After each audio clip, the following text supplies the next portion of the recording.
नमस्कार दोस्तों, स्वागत है आप सबका फिर से एक नए वीडियो में। आज हम लोग देखेंगे मैथ से संबंधित कुछ महत्वपूर्ण प्रश्न।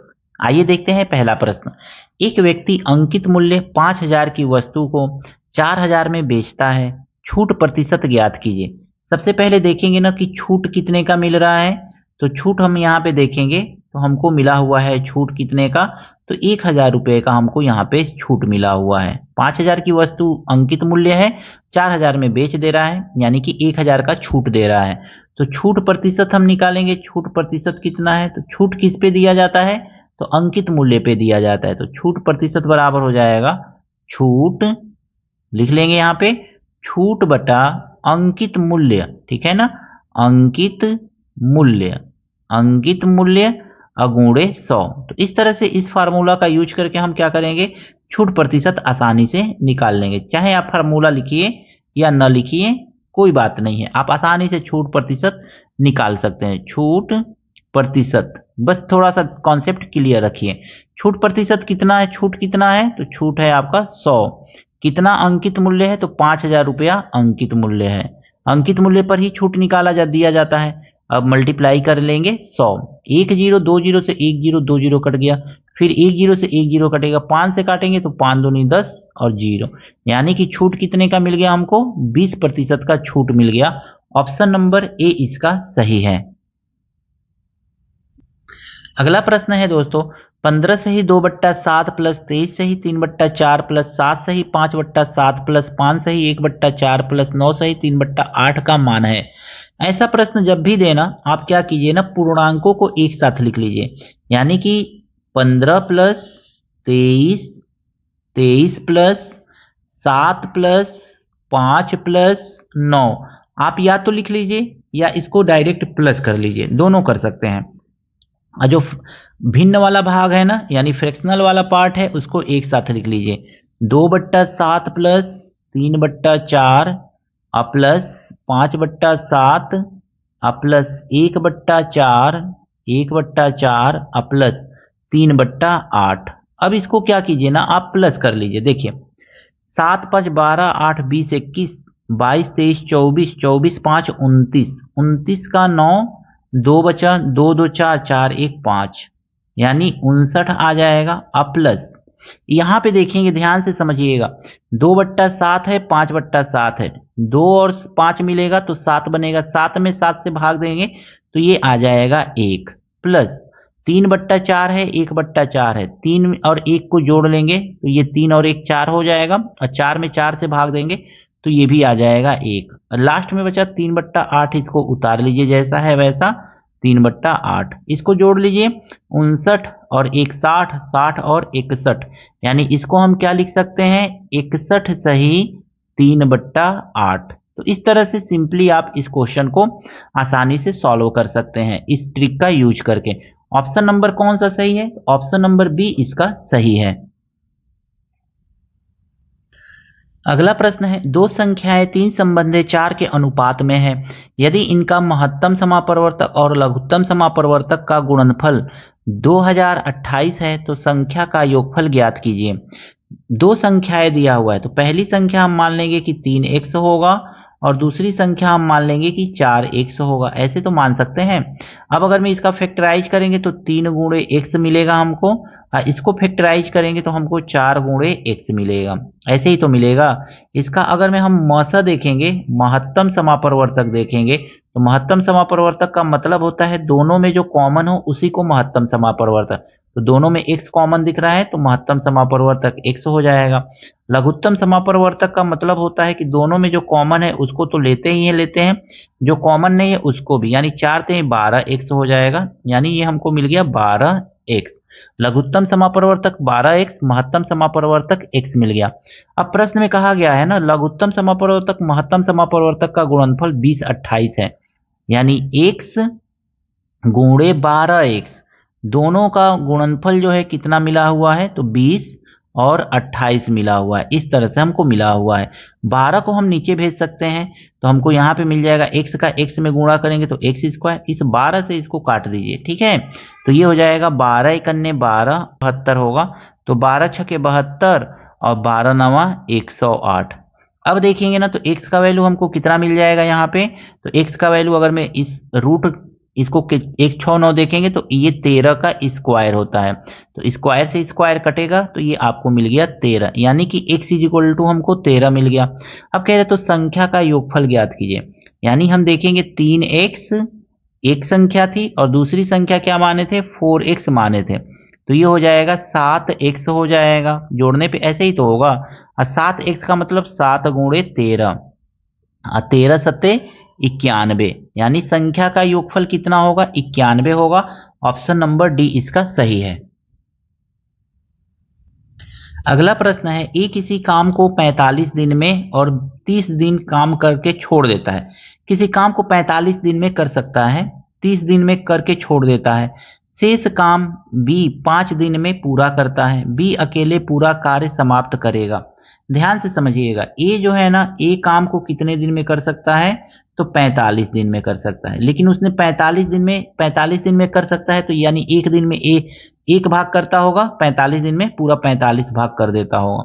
तो 30 दिन इसने काम को किया, तो शेष काम कितना बचा, तो शेष काम देखेंगे तो शेष जो बचा हुआ काम है वो कितना होगा, 45 काम में से 30 काम उसने मान लीजिए कर दिया, 45 दिन का काम था, 30 दिन किया तो 30 काम कर दिया, तो शेष बचा 15 काम। अब इस 15 काम को कौन कर रहा है, तो बी कर रहा है। बी जो है ना, इस 15 काम को कितने दिन में कर रहा है, तो 5 दिन में कर रहा है। तो एक दिन में कितना काम करता होगा बी, तो पता कर लीजिए यहां से, 15 काम को बी जो है 5 दिन में कर रहा है, तो एक दिन में कितना करता होगा, 3 काम करता होगा, तभी तो 15 काम खत्म होगा, तो 3 काम, यानी बी जो है एक दिन में 3 काम कर लिया।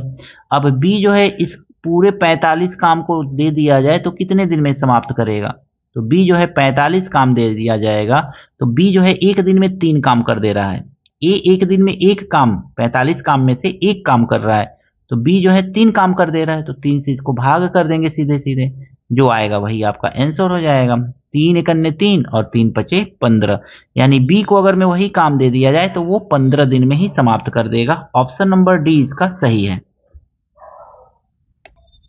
अगला प्रश्न है, रूट 0.09 लिख लेंगे हम, 0.09 रूट दिया हुआ है। इसको आगे अगर में हम सॉल्व करेंगे तो इसको लिख सकते हैं 9/100, 100 लिख सकते हैं क्योंकि 2 अंक पे दशमलव है, तो 9/100। इसी को आगे सॉल्व करेंगे तो 9 का रूट 3 होता है और 100 का रूट 10 होगा, तो इस तरह से लिख लेंगे। दूसरा देखेंगे ना तो 0.064 दिया हुआ है, क्यूब रूट है तो क्यूब रूट कर लीजिए इस तरह से।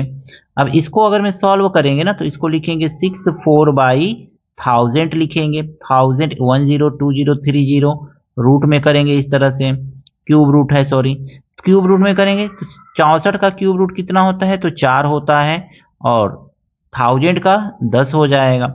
अब देखेंगे तो 0.5 है, तो 0.5 को हम क्या लिखेंगे, 5/10 लिखेंगे। अब 5/10 को अगर मैं काट के लिखेंगे ना तो ये कट के आएगा 1/2, और लास्ट में क्या है आपका 3/5 है, तो 3/5 है, तो ये तो 3/5 को 3/5 ही लिख लीजिए बस इस तरह से। अब कह रहा है इसमें सबसे बड़ी संख्या क्या है, तो ये देखिए ये आ जाएगा 0. इसको चाहे तो आप 10 में भी बदल सकते हैं, आसानी से 10 में बदल दीजिए, तो पॉइंट में भी कर सकते थे। 5 से इसमें मल्टीप्लाई कर लीजिए तो 5 एकन्ने 5, 5 दूनी 10, इसको भी बदल लीजिए तो 2 से ऊपर मल्टीप्लाई कीजिए, 2 से नीचे मल्टीप्लाई कीजिए, 2 तिहाई 6 और 2 पच्चे 10, सब में देखिए डिनोमिनेटर 10 10 10 10, तो ये आ गया आपका 3, ये आ गया आपका 4, ये आ गया आपका 5, ये आ गया आपका 6। पूछ रहा है मैं सबसे बड़ी संख्या ज्ञात कीजिए, तो सबसे बड़ी संख्या यही है, यानी कि आपका 3/5 जो है सबसे बड़ी संख्या है। ऑप्शन नंबर डी इसका सही है। आरोही क्रम अवरोही क्रम में भी इसको ध्यान में रख करके आप सजा सकते हैं, या छोटी संख्या भी आप बता सकते हैं इसमें से कौन सी सबसे छोटी संख्या है। अगला प्रश्न है, 38 रुपया प्रति किग्रा की चावल को 44 रुपया प्रति किग्रा की चावल से किस अनुपात में मिलाया जाना चाहिए जिससे मिश्रण को 52 रुपया प्रति किग्रा बेचने पर 30% का लाभ हो।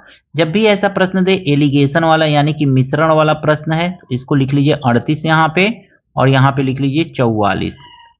अब हमको इन दोनों का क्या निकालना है, औसत मूल्य यहाँ पे निकाल लेना है। तो अब देखेंगे इन दोनों को मिला करके कितना यहाँ पे, तो देखिए ये भी सीपी है, ये भी सीपी है, और क्योंकि यहाँ पे ये एसपी दिया हुआ है तो इस एसपी से हम क्या करेंगे, यहाँ पे सीपी निकाल लेंगे, यानी कि 30% का लाभ हो रहा है ना। तो 130 बराबर दिया हुआ है 52 रुपया, 52 रुपया प्रति किग्रा।